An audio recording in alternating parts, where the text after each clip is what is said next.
Irmãos queridos, boa noite a todos. A graça e a paz de Jesus seja com a sua vida. Como é bom a gente estar na casa do Senhor para adorarmos, cantarmos louvores, ouvirmos a pregação da palavra. E eu quero convidar você a abrir a sua Bíblia no capítulo 28 de Jó. Irmãos, nós estamos caminhando aí para o fim desse livro. Tem sido desafiador para nós que estamos aqui, nós pastores que estamos aqui expondo as Escrituras nesse livro maravilhoso, desafiador e que fala de um problema que a todos nos toca, sofrimento, a dor. E nós louvamos muito a Deus pelo privilégio que Ele nos dá de nos falar através da sua preciosa palavra. Quero que você abra, então, sua Bíblia e peço a você toda a sua atenção. Não use o seu celular, exceto para acessar a sua Bíblia. E, fora isso, deixe essa preocupação para uma outra ocasião. E para que a gente esteja muito atento ao que Deus tem para nos falar através da sua palavra. Tá bom? Jó 28. Olha o que diz a palavra do Senhor. Na verdade, a prata tem suas minas e o ouro que se refina o seu lugar. O ferro tira-se da terra e da pedra se funde o cobre. Os homens põem termo à escuridão, até os últimos confins procuram as pedras ocultas nas trevas e na densa escuridade. Abrem entrada para as minas longe da habitação dos homens, esquecidos dos transeuntes, e assim longe deles, pendurados, oscilam de um lado para o outro. Da terra procede o pão, mas embaixo é revolvida como por fogo. Nas suas pedras se encontra safira e há pó que contém ouro. Essa vereda a ave de rapina ignora e jamais a viram os olhos do falcão. Nunca a pisaram as feras majestosas, nem o leãozinho passou por ela. Estende o homem a mão contra o rochedo e revolve os montes, desde as suas raízes, abre canais nas pedras e os seus olhos veem tudo o que há de mais precioso. Tapa os veios das águas e nenhuma gota dele sai, traz à luz o que estava escondido. Mas onde se achará a sabedoria? E onde está o conhecimento? O homem não conhece o valor dela e nem se acha ela na terra dos viventes. O abismo diz, ela não está em mim. O mar diz, não está comigo. Não se dá por ela ouro fino, nem se pesa prata em câmbio dela. O seu valor não se pode avaliar pelo ouro de Ofir, nem pelo precioso ônix, nem pela safira. O ouro não se iguala a ela, nem o cristal. Ela não se trocará por joia de ouro fino. Ela faz esquecer o coral e o cristal. A aquisição da sabedoria é melhor do que a das pérolas. Não lhes igualará o topázio da Etiópia, nem se pode avaliar por ouro puro. De onde, pois, vem a sabedoria? Onde está o lugar do entendimento? Está encoberta aos olhos de todo vivente e oculta às aves do céu. O abismo e a morte dizem, ouvimos com os nossos ouvidos a sua fama. Deus lhe entende o caminho e Ele é quem sabe o seu lugar, porque Ele perscruta até as extremidades da terra, vê tudo o que há debaixo dos céus. Quando regulou o peso do vento e fixou a medida das águas, quando determinou leis para a chuva e caminho para o relâmpago dos trovões, então viu Ele a sabedoria e a manifestou, estabeleceu-a também, a esquadrinhou e disse ao homem, eis que o temor do Senhor é a sabedoria e o apartar-se do mal, o entendimento. Vamos orar ao Senhor. Pai querido, santo, oh Deus, nós estamos diante da Tua santa palavra, desejosos de ouvi-la e na santa expectativa de que os nossos corações sejam por ela alimentados.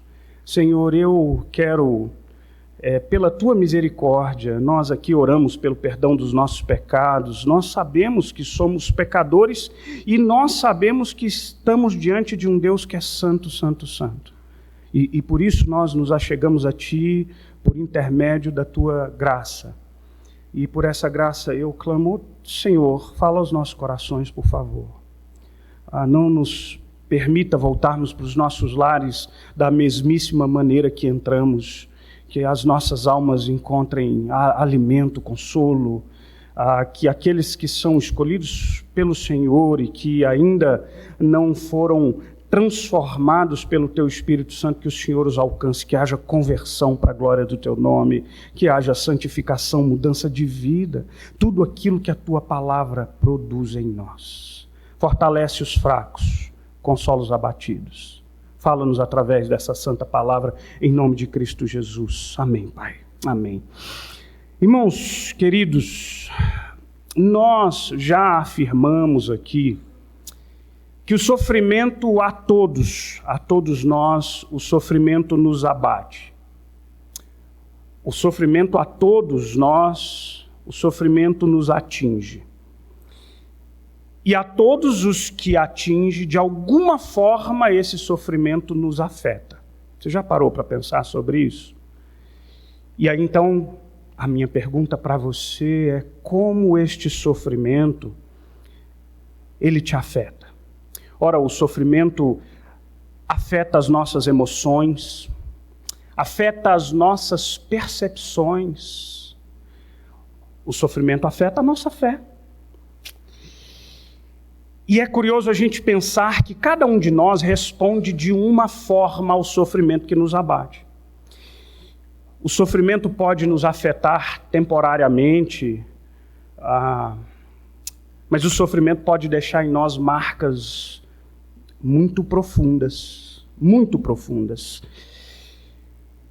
Pensa nos sofrimentos que você está enfrentando agora, nas adversidades.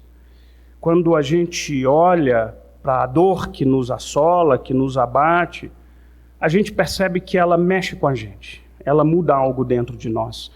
Eu estava aqui lembrando, vi aqui, querida Dona Neves, e lembrei, Dona Neves, que há muitos anos atrás, lá na Ceilândia, a primeira igreja presbiteriana de Ceilândia, primeira igreja que eu fui pastor, eu peguei emprestado um belíssimo livro do Gabriel Garcia Marques, Os 100 Anos de Solidão, e tinha lá uma personagem, que me lembrei agora, que chamava Rebeca Buendia.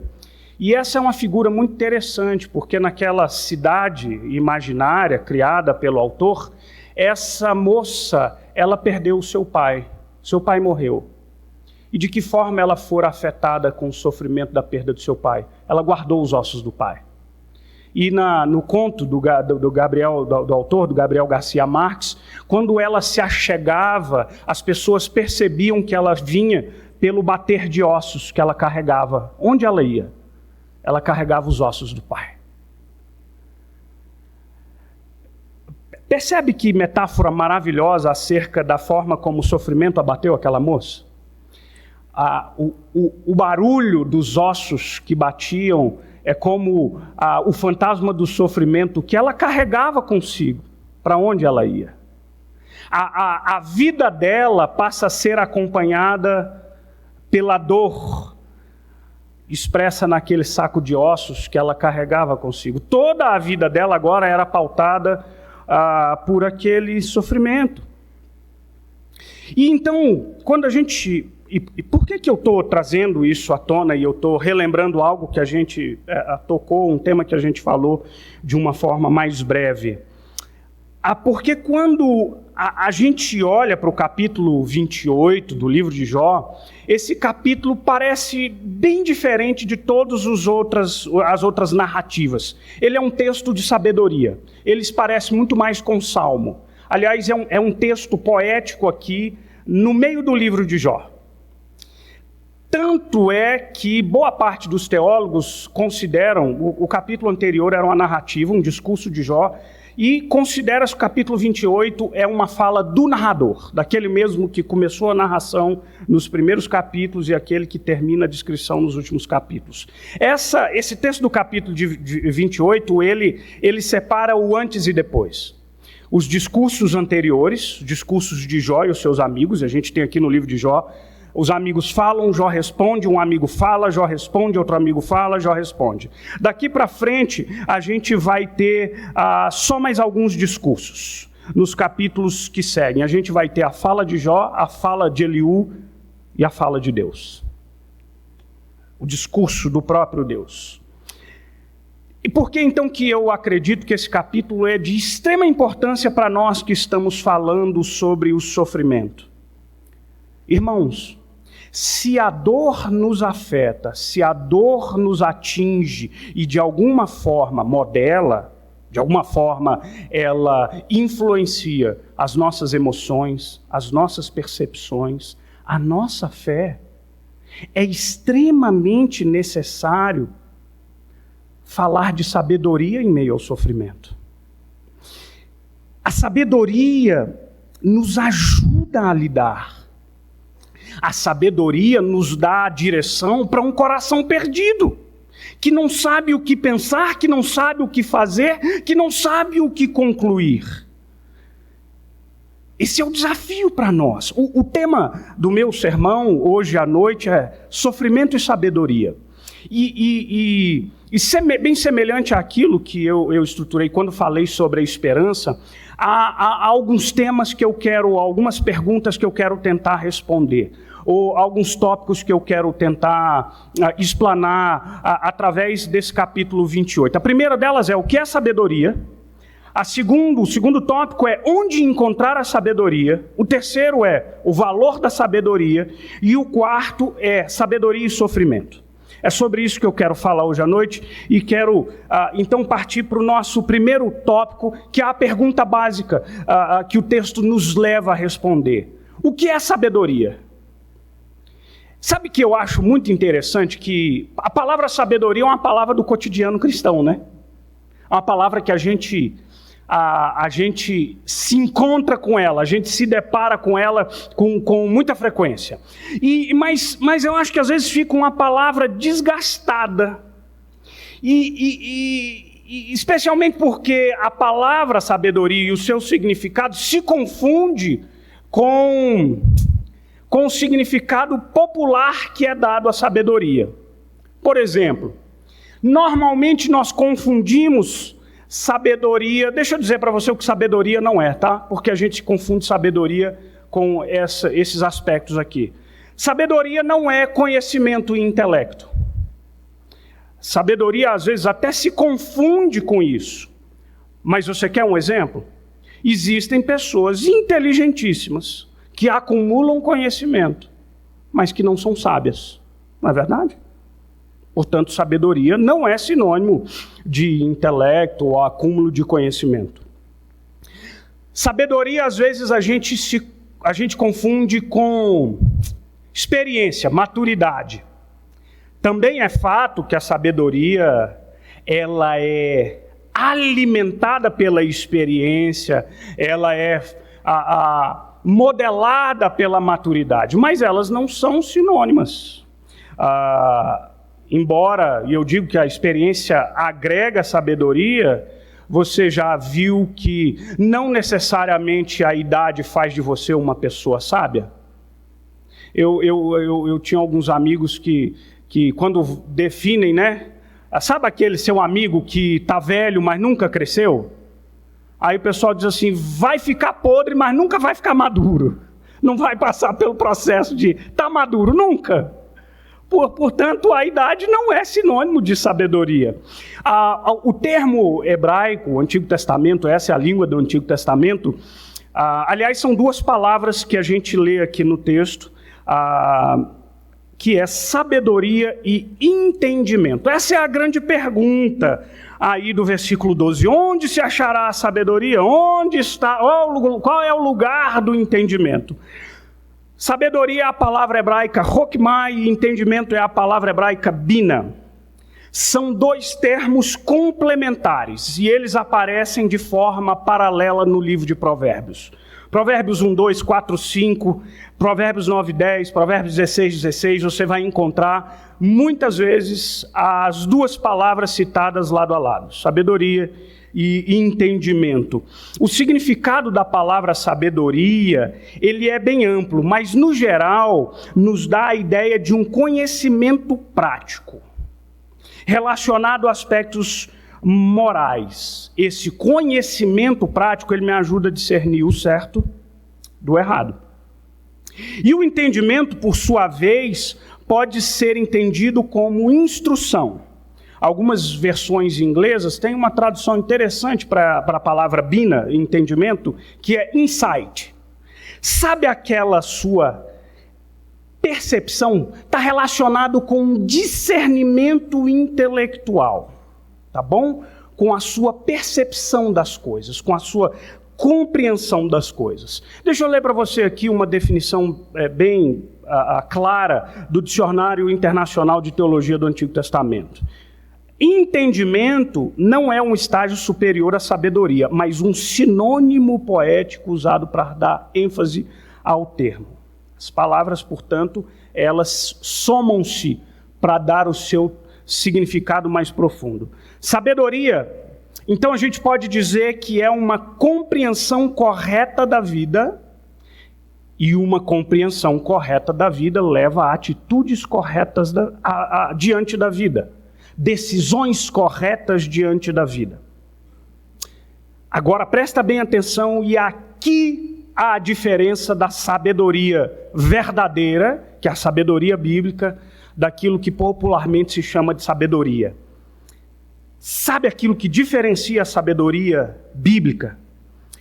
Eu disse que a compreensão correta da vida nos leva as decisões corretas, as atitudes corretas. A diferença é que essa compreensão, ela se dá a partir dos preceitos bíblicos. Isso é sabedoria. É o temor do Senhor aplicado à vida. Ora, não é exatamente a definição lá do versículo 28. O versículo 28 é a resposta desse questionamento. O autor vai fazendo essa pergunta: onde está? Cadê a sabedoria? No versículo 28 responde: eis que o temor do Senhor é a sabedoria, e o apartar-se do mal, o entendimento. Percebe as duas coisas juntos?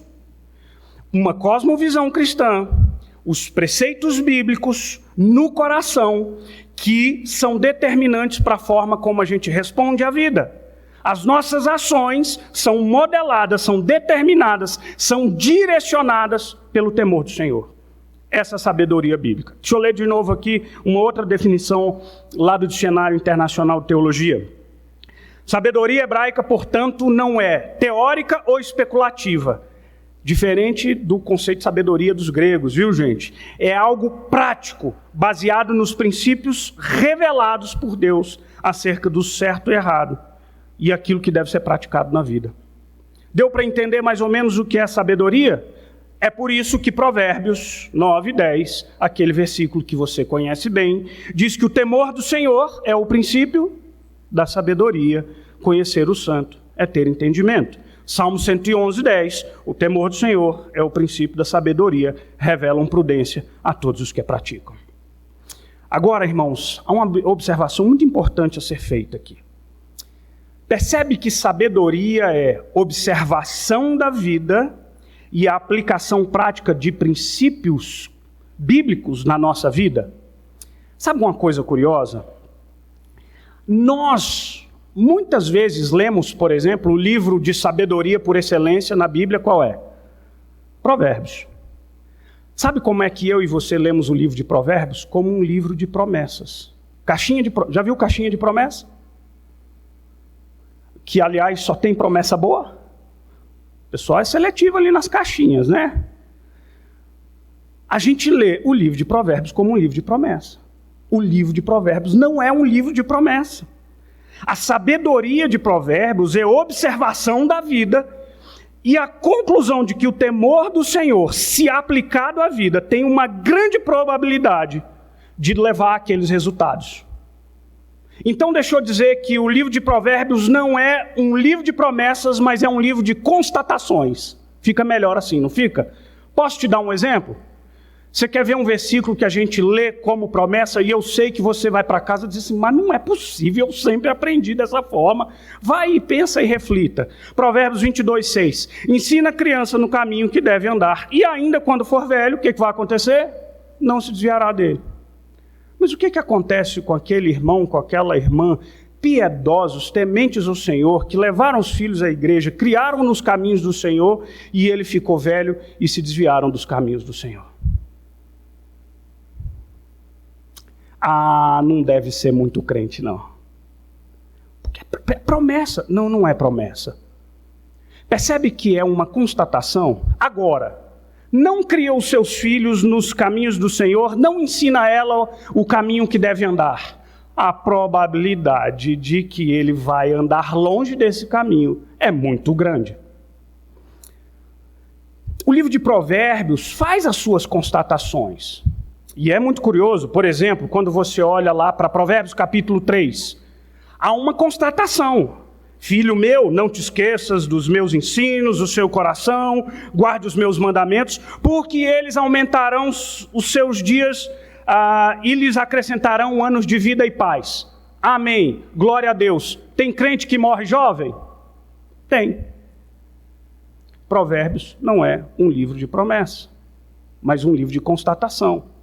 Agora, viva a sua vida com o coração dedicado aos ensinos do Senhor e veja se a probabilidade que sua vida seja uma vida de paz e que você vai fugir de muitos problemas diferentes daqueles que procuram para si numa vida, seja ela devassa, promíscua, está lá a probabilidade. Ora, por exemplo, Provérbios 3, versículo 9 diz, honra o Senhor com seus bens e com as primícias de toda a sua renda, e os seus celeiros ficarão completamente cheios, e os seus lagares transbordarão de vinho. Amém. Esse é o versículo que também está na caixinha de promessa. E tem gente que é crente, fiel a Deus, que dá dízimo e oferta e passa por crise econômica? Tem. Percebe então? A sabedoria de Provérbios observa a probabilidade, mas a sabedoria de Provérbios também entende que a gente vive num mundo quebrado.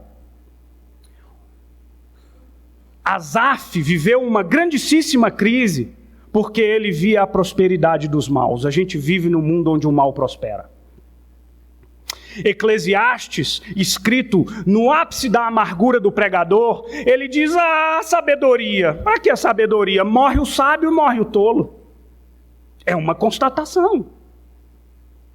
Portanto, irmãos, a sabedoria bíblica, ela reconhece a ordem natural das coisas, ela sabe discernir entre o bem e o mal, mas ela também reconhece que a gente vive num mundo quebrado, onde nós vamos enfrentar problemas aos quais a gente não vai entender. Os amigos de Jó não tinham essa sabedoria. Eles tinham uma sabedoria parcial. Eles não se aprofundaram nessa sabedoria. Esse foi o grande erro desses amigos. O grande erro desses amigos. Então eu acho que talvez a gente tenha respondido, ou talvez confundido você, acerca da primeira pergunta, o que é sabedoria. Mas vamos lá para nosso segundo tópico. Onde encontrar a sabedoria? Essa é a grande pergunta do versículo 12 e versículo 13. Olha aí comigo. Versículo 12 e versículo 13. Olha o que diz aí. Onde se achará a sabedoria? E onde está o lugar do entendimento? O homem não conhece o valor dela e nem se acha ela na terra dos viventes. Irmãos, a pergunta central, nós já falamos acerca daquilo que é a sabedoria e aquilo que é a verdadeira sabedoria, tá bom? Agora entenda uma coisa, essa pergunta está lá respondida no versículo 28, e disse ao homem, eis que o temor do Senhor é a sabedoria e o apartar-se do mal, o entendimento. Agora que a gente já sabe o que é a sabedoria, a gente precisa responder a essa pergunta. Onde você vai encontrar sabedoria? A imagem poética descrita pelo narrador é de alguém em busca de sabedoria e não encontra essa sabedoria. Mas sabe o problema? Aqui o problema é que se busca essa sabedoria em lugares errados. Olha o versículo 13, a segunda parte do versículo 13, afirma que essa sabedoria não se acha na terra dos viventes. Olha as ênfases dos versículos 14 em diante. Essa procura, e ele fala isso de forma poética, personifica o abismo, o mar, as profundezas, os lugares misteriosos. O abismo, versículo 14, o abismo diz, ela não está em mim, o mar diz, não está comigo. Versículo 20, de onde, pois, vem a sabedoria? Onde está o lugar do entendimento? 21, repete, ela está encoberta aos olhos de todo vivente e oculta às aves dos céus, que, aliás, enxergam muito melhor do que nós, porém, elas não conseguem encontrar a sabedoria. Versículo 22, de novo, o abismo e a morte dizem, ouvimos com os nossos ouvidos a sua fama. Versículo 23, Deus lhe entende o caminho, é Ele quem sabe o seu lugar. Irmãos queridos, nós procuramos sabedoria em lugares onde nós não podemos encontrá-la. Deixa eu te chamar a atenção para um fato que eu acho que é muito comum ao tempo que a gente vive. Você já teve aquela sensação, eu lido com isso todo dia, e você que me conhece, peço perdão adiantado, porque se você já me mandou uma mensagem pelo WhatsApp, você já percebeu que eu demoro a responder a mensagem. Eu não dou conta. Gente, tem hora que quando eu acordo e eu boto na minha cabeça assim, não seja a primeira coisa do meu dia abrir o meu WhatsApp. Não seja a primeira coisa do meu dia. E todas as vezes que eu desobedeci, eu me arrependi. Porque eu já começo o dia com taquicardia.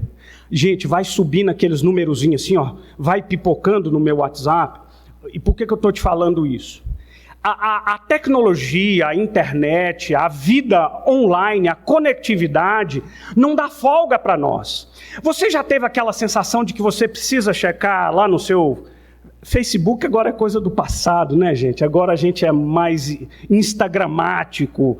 E você já teve aquela sensação de que eu tenho que checar as mensagens, porque você corre o risco de perder uma informação muito importante. Então você vai com muita sede ao WhatsApp, aí você abre, aí tem uma fotinha muito lindinha de uma pombinha batendo asa dizendo, bom dia! Você vai lá, ai. A internet potencializou esse problema. E aí o que eu percebo? Informações de todos os lados nos deixam confusos. Gente, por favor, olha a pandemia. Olha a pandemia. Usa máscara, não usa máscara, vacina, não vacina, vacina é bom, vacina mata, vacina não mata, vacina ajuda, vacina não ajuda, houve e tem muito cuidado com o especialista da internet, porque o especialista, o doutor da internet é o mais novo fenômeno da academia do senso comum. A internet, ela potencializou esse problema, ela deu plataforma à estupidez, ela deu voz ao especialista em nada.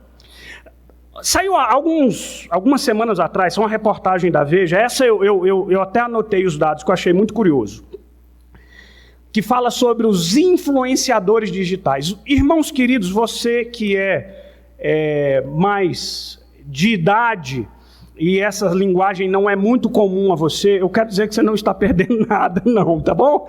Nada de importantíssimo. Então, tem coisas boas, tá, gente? Mas os influenciadores digital, ou digital influencer, é profissão, né?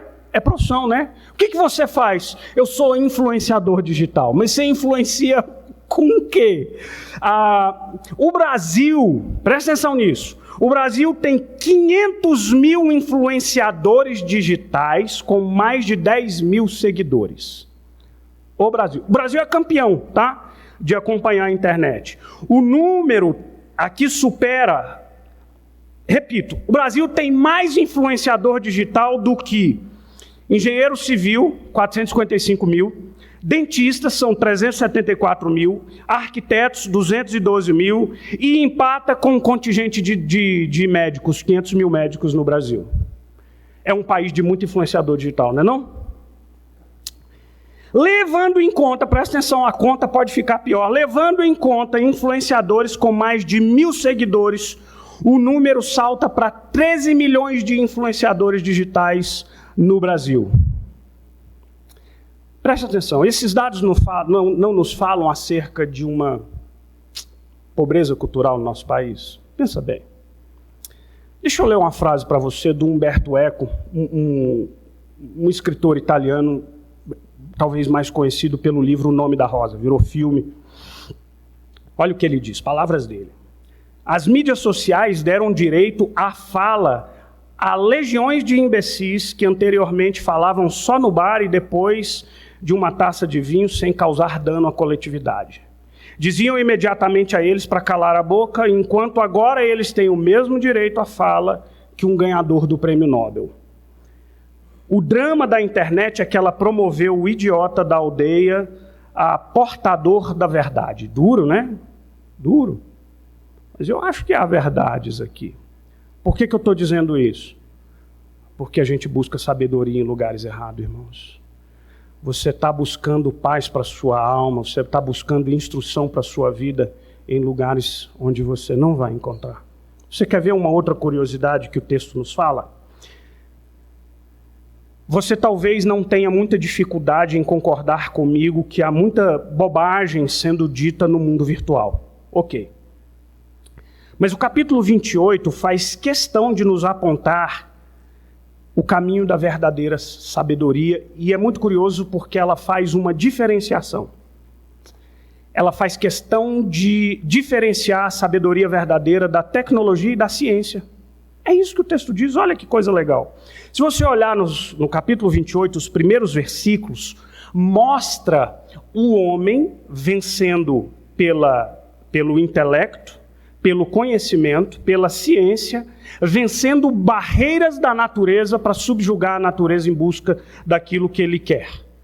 Versículo 1, na verdade, a prata e tem suas minas e o ouro que se refina no seu lugar. O ferro tira-se da terra e da pedra que funde o cobre. Versículo 2. Versículo 3, os homens põem termo à escuridão, até os últimos confins procuram as pedras ocultas nas trevas da densa escuridade. Versículo 4, abrem entrada para as minas longe da habitação dos homens. Versículo 10, abre canais nas pedras e os olhos veem tudo o que há de mais precioso. Percebe?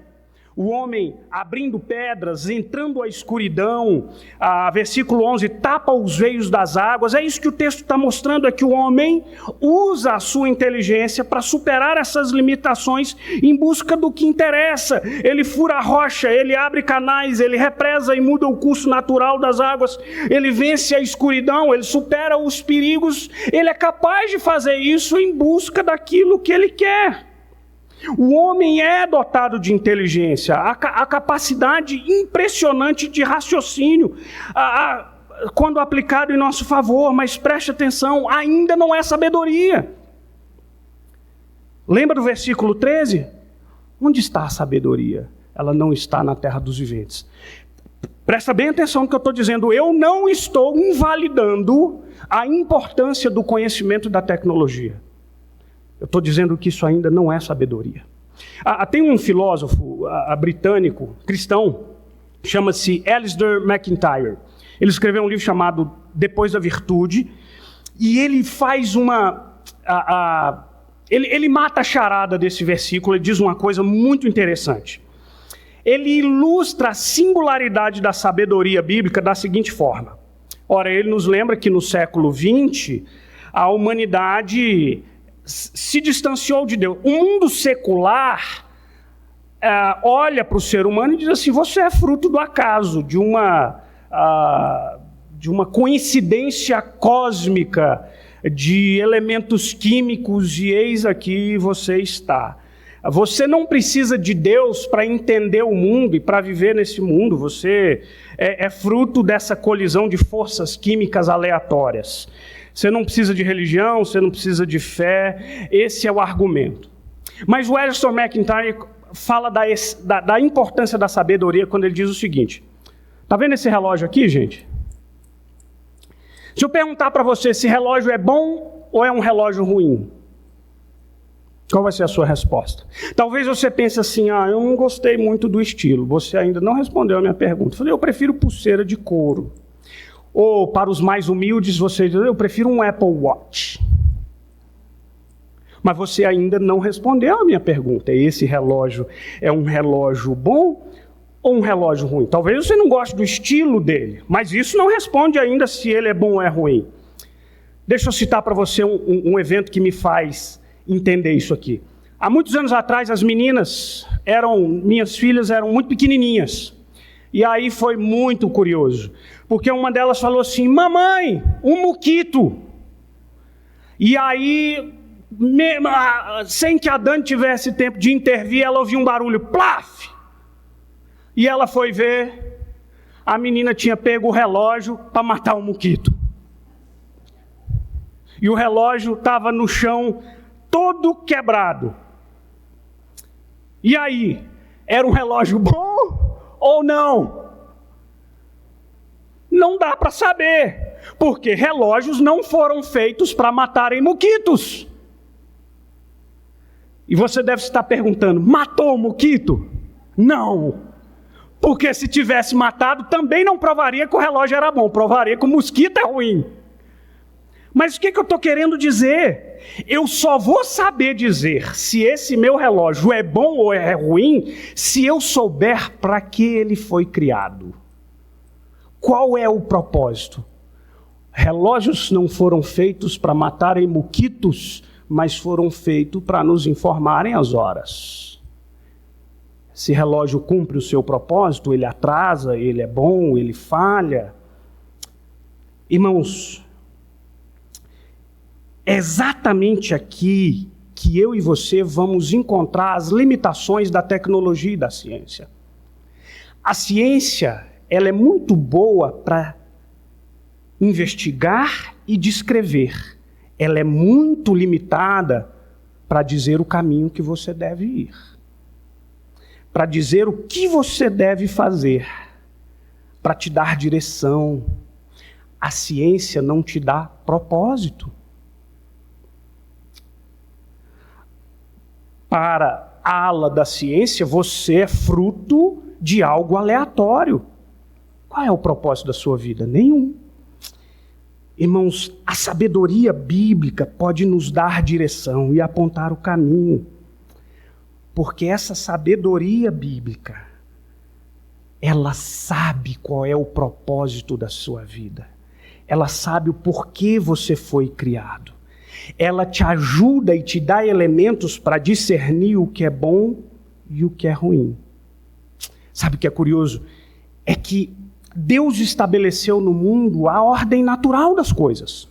Os versículos 24 em diante são curiosos, porque eles de alguma forma descrevem isso.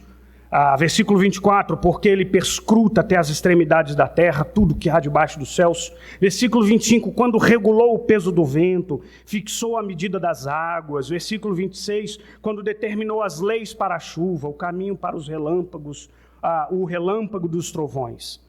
Presta atenção numa coisa, essa ordem natural, o mundo é o mundo e funciona, ou deveria funcionar, de uma forma cujo fundamento e o eixo deriva do seu Criador. O funcionamento das coisas deveria manifestar o caráter de Deus, a sua santidade e as suas virtudes. É claro que o homem, o ser humano, todo ele foi criado à imagem de Deus. E por isso ele carrega em si o potencial, a capacidade de fazer descobertas maravilhosas que abençoam as nossas vidas. A gente chama isso de graça comum, aquela graça dadivosa dada a todos os homens, todos eles. Porém, entenda uma coisa, esse ser humano foi afetado pelo pecado, e muito embora ele, se aplicando à reflexão, ele possa apontar caminhos que sejam coerentes com os caminhos apontados pela palavra, A verdadeira sabedoria não se encontra na terra dos viventes. Irmãos, hoje pela manhã, o pastor Márcio nos lembrou que eu e você, que nós estamos no mês chamado de Setembro Amarelo. Criou-se essa data para alertar para um problema de proporções epidêmicas, que é o suicídio. Olha só que coisa curiosa. Eu não sei se você já se deu conta disso, mas você já parou para pensar, ou você já notou que a gente vive em um tempo que, muito embora seja marcado por avanços tecnológicos sem precedentes, a despeito do fato de que a expectativa, por exemplo, a expectativa de vida aumentou, nós temos acesso a muito mais bens de consumo, em muitos aspectos a vida da gente melhorou pelos benefícios que nos foram dados pela ciência e pela tecnologia. Você já parou para pensar que, paradoxalmente, as doenças emocionais, elas assolam uma quantidade enorme de pessoas? Ué, mas a ciência e a tecnologia não podem resolver todos os nossos problemas? Não, não podem. Os transtornos de humor, depressão e as suas variantes, e os transtornos de ansiedade, são a maior causa do afastamento de trabalho no mundo. Há prejuízo e impacto financeiro de bilhões de dólares. As pessoas estão doentes. A ciência não resolveu, porque ainda não encontrou a sabedoria. Isso me leva ao meu terceiro ponto, o valor da sabedoria. Aqui eu vou ser bem breve. A pergunta do versículo 12 é: onde se achará sabedoria? Qual é o lugar do entendimento? O versículo 13, o homem não conhece o valor dela. Irmão, sabe um outro problema que o narrador levanta? E aqui esse especificamente, ele é um problema muito mais relacionado a nós, aqueles que professam a fé cristã. Você sabe e reconhece ou dá à sabedoria o seu devido valor? As pessoas não fazem isso de um modo geral. No versículo, dá uma olhada em alguns versículos aí, 15 a 19, versículo 15, não se compra a sabedoria com ouro fino, ela também não pode ser paga com a prata. Eu li aqui a tradução da NAA. Versículo 16, não pode ser comprada nem com ouro puro de Ofir, nem com precioso ônix ou safira. Versículo 17, ouro e cristal não se comparam a ela. Versículo 18, coral e jaspe nem merecem menção. Se você ler todo o capítulo, você vai perceber que o narrador cita os metais e os minerais mais valiosos do mundo. E diz, nada disso se compara ao valor da sabedoria. Irmãos queridos, por que eu digo que esse é um problema muito nosso, relacionado a nós cristãos? Porque nós sabemos onde encontrar a sabedoria, mas nós pouco a buscamos. Nós não damos a ela o seu devido valor. Sabe o que é curioso nos primeiros versículos? Os primeiros 11 versículos, eu ressaltei aqui a habilidade do ser humano de manejar, de usar a tecnologia e a ciência em favor daquilo que eles querem buscar. E o que eles querem buscar? Eles querem buscar bens, ouro, safiras, pedras preciosas, metais preciosos. Você entende o quanto essa informação ela é importante? Você se empenhará a buscar aquilo que for prioridade na sua vida, meu irmão. Se você não entender o que é a sabedoria e o valor dessa sabedoria, você pode até saber como buscá-la, mas você será tolo. Tolo. Há pessoas que professam a fé cristã, que confessam Cristo como Senhor e Salvador, que afirmam que a Bíblia é a palavra de Deus, mas agem da profundidade dos seus corações vazios. São muito mais influenciados pela fluidez das suas emoções. E a Bíblia diz que a vara é feita para as costas do tolo, porque o tolo é aquele que insiste nos mesmos erros e na repetição das mesmas tolices. Você entendeu o valor insuperável da sabedoria? Isso me leva ao meu último ponto. Quero caminhar aqui para encerrar. Sabedoria e sofrimento.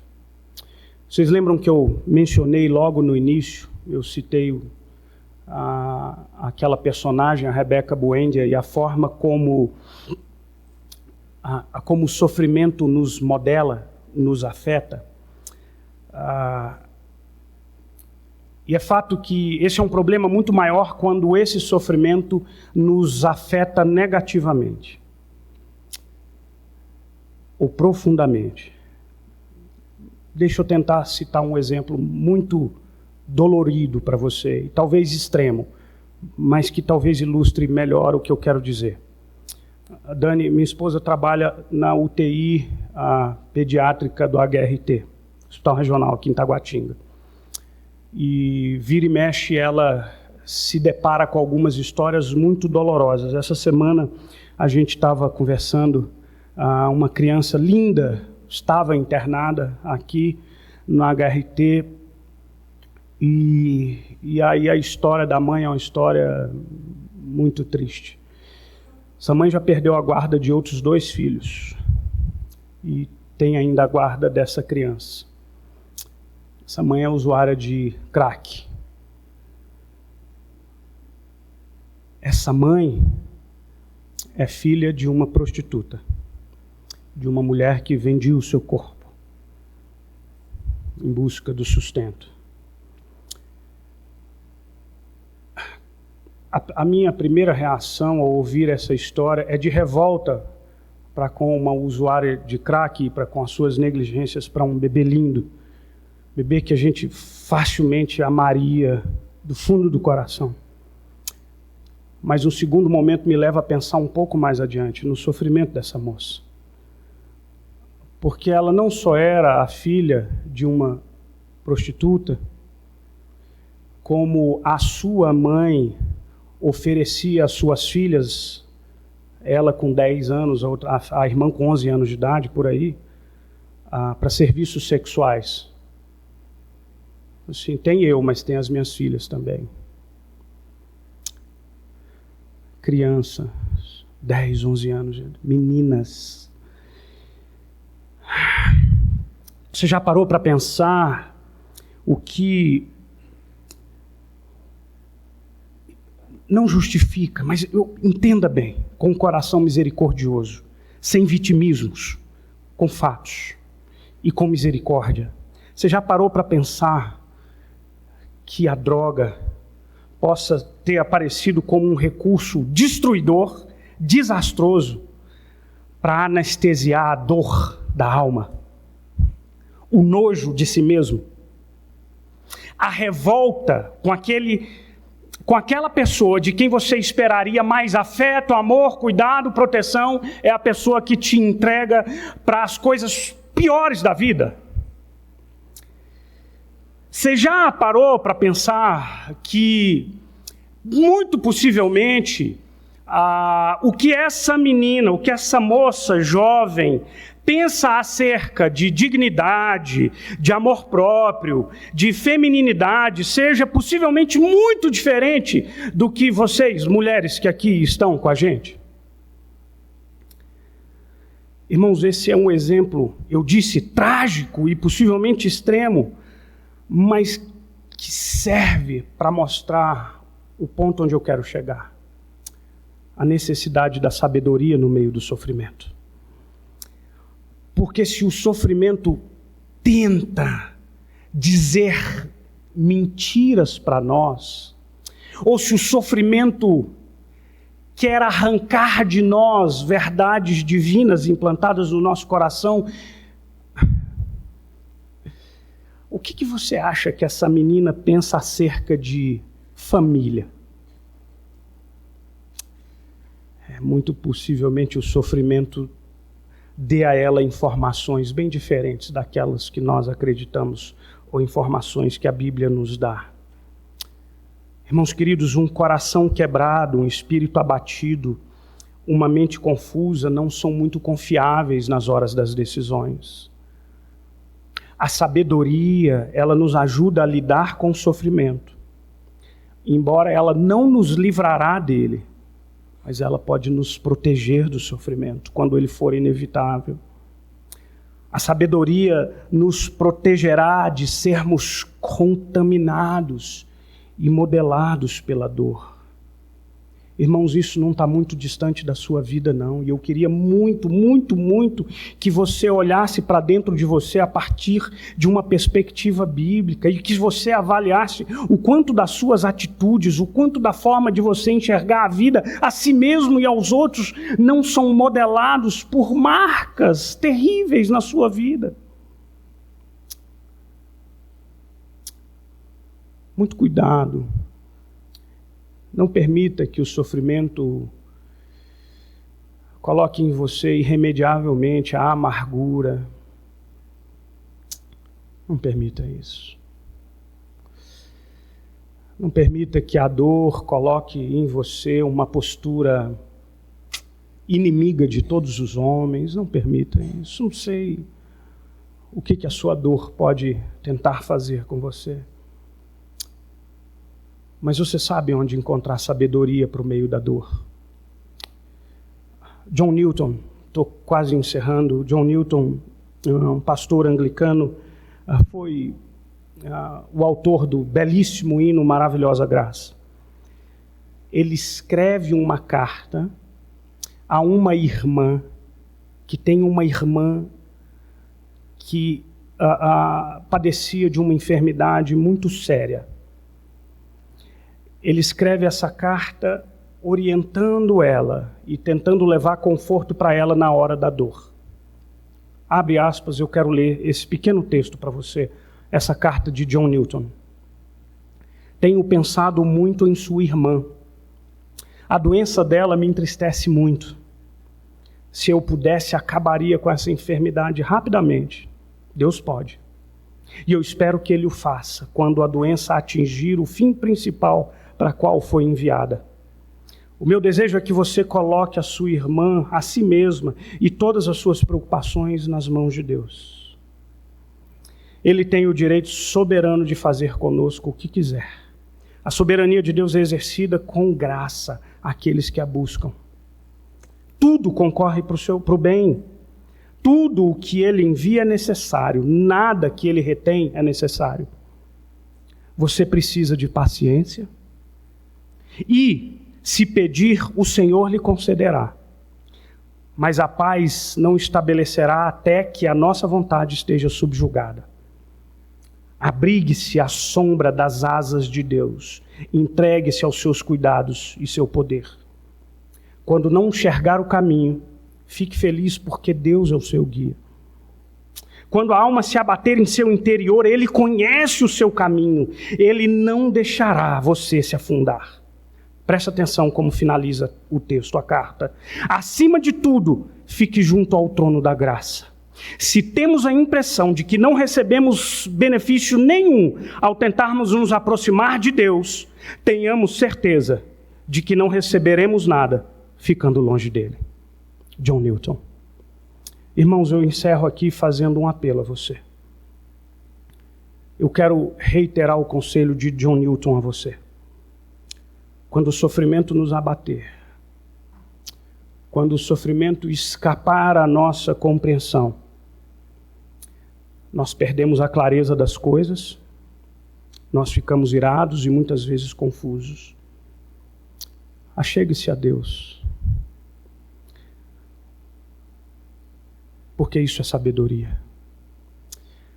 Não permita que a confusão das suas emoções, que a profundidade das suas dores, tomem as suas decisões por você, ou te levem por caminhos dos quais você se arrependerá um dia. Paulo, escrevendo aos Coríntios, disse algo lindo. Ele falou de Cristo e chamou a Cristo como sabedoria de Deus. Paulo estava se referindo à morte de Cristo, que para o judeu era um escândalo, a morte de Cristo na cruz do Calvário, que para o judeu era um escândalo e que para o grego era uma loucura. Mas Paulo disse que Cristo é sabedoria de Deus. Sabe por quê, irmãos? Porque a morte na cruz apontam para um caminho de sujeição e obediência absoluta à vontade de Deus. E não é isso que é a sabedoria? O temor do Senhor? A aplicação da sua vontade em todos os aspectos da nossa vida? Irmãos queridos, sabe o que mais conforta o meu coração nesses domingos todos que a gente está falando sobre o sofrimento? É que eu e você jamais estamos sozinhos na nossa dor, jamais. Em Cristo, nós aprendemos que o caminho da obediência, ainda que nos leve na direção do sacrifício, esse é o caminho de maior libertação das nossas vidas. Em Cristo, nós nos lembramos que um sacrifício maior foi feito por mim e por você. Mas tem mais. Presta atenção numa coisa. Em Cristo, nós podemos ter a certeza. Ele passou por caminhos mais tortuosos dos que eu passo. Ele adentrou ambientes mais escuros do que eu jamais adentrei. E no meio da minha dor, eu posso dar as mãos a Ele, na certeza que Ele sabe o caminho para me tirar de lá. Ele é a sabedoria de Deus. Segure, agarre-se às mãos do nosso Senhor. Ele é a sabedoria de Deus, que faz valer diante de Deus por causa da nossa tolice. Ele foi sábio, porque nós somos tolos, irmãos, e a gente se distancia desse caminho. Está doendo, está difícil, está confuso. O temor do Senhor é a sabedoria, e o apartar-se do mal é o entendimento. É o melhor que você pode fazer quando você não sabe para onde ir. Feche seus olhos, vamos orar ao Senhor.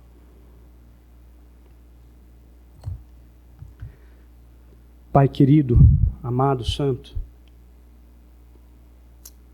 o Senhor conhece os nossos corações aqui. O Senhor sabe o quanto é difícil entendermos, raciocinarmos, discernirmos determinadas situações e adversidades nas nossas vidas. Não nos permita, Senhor, não nos permita agirmos de forma contrária à sabedoria. Ajuda a mim e a cada irmão querido aqui, que diante da dor, nós tenhamos a confiança absoluta que nos leve à entrega irrestrita dos nossos caminhos na mão daquele que é a sabedoria e poder de Deus. Porque somente guiados por Cristo, nós conseguiremos superar os caminhos tortuosos que a vida nos leva. Abençoa o teu povo, abençoa a tua igreja, abençoa a vida de cada um de nós, em Cristo Jesus, nosso Senhor. Amém. Fique em pé, irmãos. Vamos receber a bênção do Senhor. E logo depois, se você puder assentar, 2, 3 minutinhos eu quero dar alguns avisos, tá bom? Então nós vamos receber a bênção.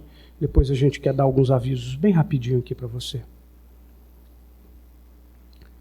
Que a graça tão maravilhosa do nosso Senhor Jesus, que o amor de Deus, nosso Pai, que as consolações, que a comunhão viva, abençoadora do Espírito Santo de Deus, seja sobre mim, seja sobre este povo, seja sobre todo o povo de Deus hoje e para todo sempre. Aleluia. Amém e amém.